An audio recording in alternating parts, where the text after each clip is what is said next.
Resto Geek. Et chers enfants, nous sommes réunis ici aujourd'hui. Aucun absent ou retardataire, mais c'est merveilleux. Tu vas voir ici, c'est un peu la colo. Retire-toi, vil démon infernal, créature des abysses. Après... Tarte à la rhubarbe de monde d'incroyables séries. Tardis, pour faire court. Moi, je vais vous parler d'une série documentaire qui est sortie sur Canal il y a pas longtemps. Je vous propose de... En fait, je ne vais pas vous raconter un peu la série, parce que c'est vraiment une série documentaire. Donc, je vous propose de regarder un petit peu la bande-annonce faite par Canal. Go. Est-ce que tu regrettes cette époque ou pas? Non, parce que je l'ai fait. Je serais pas arrivé là s'il n'y avait pas eu la maladie de mon frère. Je l'ai fait pour lui, à côté de lui, grâce à lui. Pardon. Cela me peine de le dire, c'est un lâche. Pour moi, Ayrton Senna est un enfant qui veut toujours le jouet du voisin. Alain Prost devient champion du monde. Alain Prost a été le plus grand coureur automobile de tous les temps. Pour la première fois, il se confie. On peut détruire un palmarès, mais on peut pas détruire une histoire humaine. Une série création documentaire. Il était violent, événement. Crash. Prost. À partir du dimanche 8 décembre à 21h seulement sur Canal+. Donc t'es revenu à la France et qu'il est passé violent. Ouais, on va dire ça comme On ça. va dire ça comme ça. Donc une série documentaire de 6 épisodes racontant la vie de Prost et de la F1.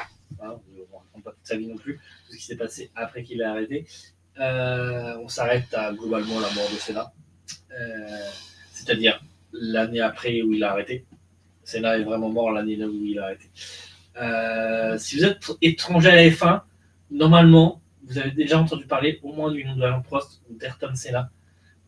Si ce n'est pas le cas, vos parents en ont entendu parler, car ça reste deux légendes de la Formule 1 qui se sont affrontées. Ça fait partie du sport automobile, de l'histoire du sport automobile. C'est vraiment deux légendes, vraiment. Alain Prost est français, c'est un coureur pilote automobile qui a été 4 fois champion du monde de Formule 1. C'est beau. Rien que ça, déjà il n'y a pas grand monde qui l'ont battu actuellement en Formule 1. Il y a Hamilton, Verstappen, Vettel qui l'a égalé. Non, Verstappen qui l'a égalé. Vettel l'a égalé. Donc Hamilton l'a battu, quoi. Schumacher et Hamilton l'ont battu. Ouais. Et je crois que c'est tout. Senna, je ne sais plus à combien il est. Il est peut-être à 4 aussi. Il n'a pas eu le temps de faire plus. Du coup, il y a beaucoup de séries documentaires sur Alain Prost, Ayrton Senna, etc. Beaucoup de séries où Alain Prost, je les ai pas vues, mais j'en ai entendu beaucoup de choses, et Alain Prost le dit souvent, où globalement Alain Prost passe pour le méchant, parce que il a fait certains choix dans sa carrière et qu'il était moins bon globalement, médiatiquement, qu'Alain Prost. Senna, tu veux dire? Du coup, il est passé un peu pour le méchant, pour plein de trucs. Du coup, en fait, durant ces 6 épisodes, déjà, on découvre qu'il a commencé la F1 pour son frère, qui était malade, que lui, à la base, il aimait pas la F1, que c'est son frère qui aimait ça, enfin, qui aimait le karting, etc. Et que il s'est retrouvé bon, en fait, mais il faisait ça pour son frère. Il a gagné un championnat, je crois, l'année où son frère est mort. Enfin, il y a vraiment des trucs incroyables de sa vie. Et on découvre aussi plus sur sa relation avec Senna.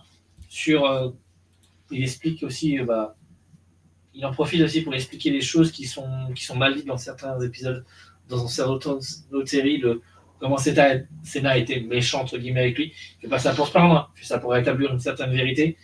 Il y a longtemps maintenant, il n'a plus rien à gagner, à cracher sur l'autre Senna. Surtout que globalement, t'apprends que globalement, ils ont été rivaux pendant tout le moment où ils ont été en F1 tous les deux. Et le moment où Prost s'est arrêté, Senna en mode est devenu ami avec lui, quoi, en mode arrête, vas-y, reviens, j'ai besoin de motivation, s'il te plaît. Et il parlait presque souvent. Donc, alors qu'avant, c'était silence radio, pas du tout ami.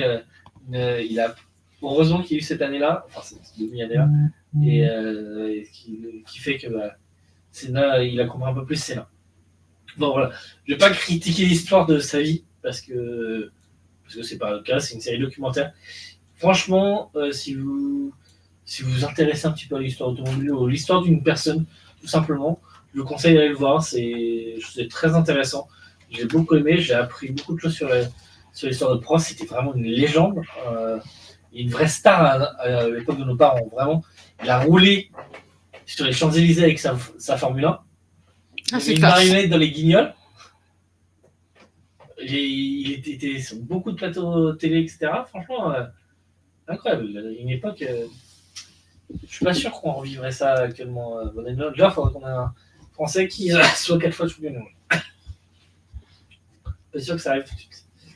Même s'ils sont très bons enfants. Voilà, je vous la conseille, je pense, plus qu'une série sur Senna où j'ai été lire des critiques que ça a l'air beaucoup plus romancé.